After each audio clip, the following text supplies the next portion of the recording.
आ तनी हमरो से दिलावा लगाल ए गोरिया हो, हाँ हाँ हाँ गोरिया हो। एही लगन में शादी रचाल ए गोरिया हो, हाँ हाँ हाँ गोरिया हो। आ तनी हमरो से दिलावा लगाल ए गोरिया हो, हाँ हाँ हाँ गोरिया हो। एही लगन में शादी रचाल ए गोरिया हो, हाँ हाँ हाँ गोरिया हो। तोहर देहिया के गजब सुघराई लागे जान हमार लेके जाई।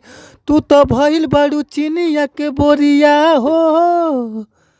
आ तोनी हमरो से दिलावा लगाल ए गोरिया हो, हाँ हाँ हाँ गोरिया हो।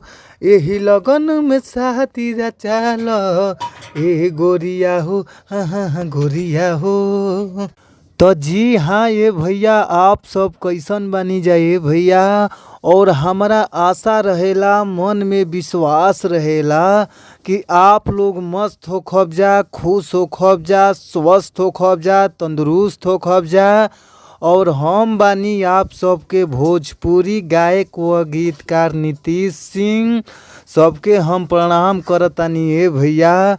आप लोग आपन आशीर्वाद न हमरा ऊपर बनौले रही जाए भैया। काहे से कि रउए सबके आशीर्वाद हमरा ऊपर चाहिए भैया। तो आप लोग आपन आशीर्वाद हमरा ऊपर जरूरे बनौले रही जाए भैया। तो भैया हो, रउआ सब के बीच में बहुत ही ज़बरदस्त, बहुत ही लाजवाब, बहुत ही सुंदर हम लगन स्पेशल सॉन्ग रोमांटिक लोकगीत लेके आ गइल बानी ए भैया। और ये गीत ट्रैक पर बाटे, जौना ट्रैक के नाम हटे कोयल सी तेरी बोली। आप लोग सुने होंगे कुकू कुकू, वहे ट्रैक पर ये गाना बाटे ए भैया।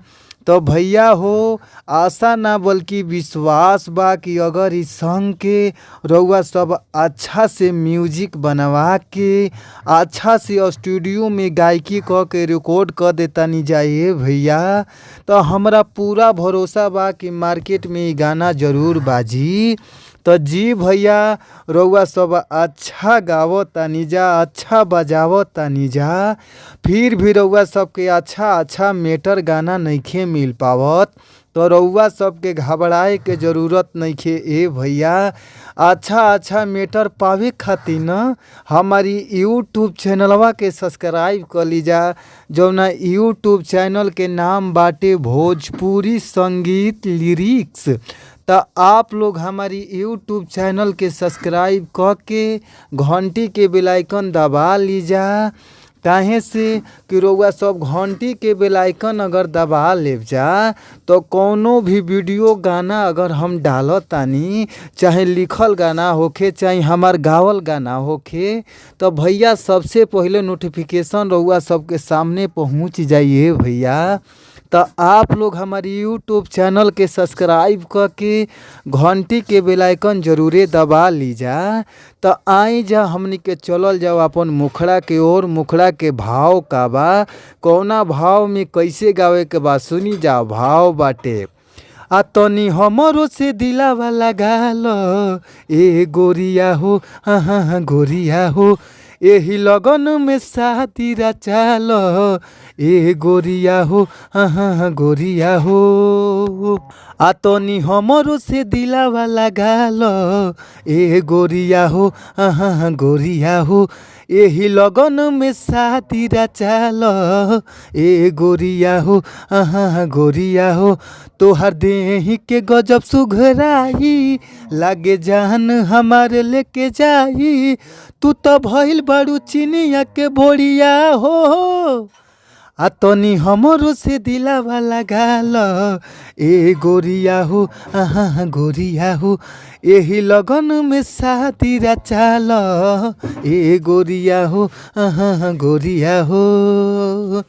तो भैया अगर ये मैटर अच्छा लागता, गाना मस्त लागता, तो फुल सॉन्ग लेवे खातिर स्क्रीन पर नंबर बाटे।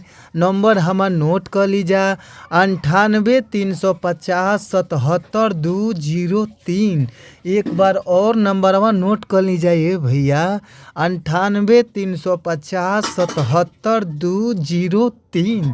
तो आप लोग ज़रूर कॉल करी जा, कॉल कैला पर बहुत ही कम से कम चार्ज में सॉन्ग मिल जाई ए भैया। तो आप लोग कॉल करी जा और फिर मिलल जाई आप लोग से नेक्स्ट वीडियो में, यानी अगला वीडियो में। तब तक खातिर thank you, by so much, धन्यवाद।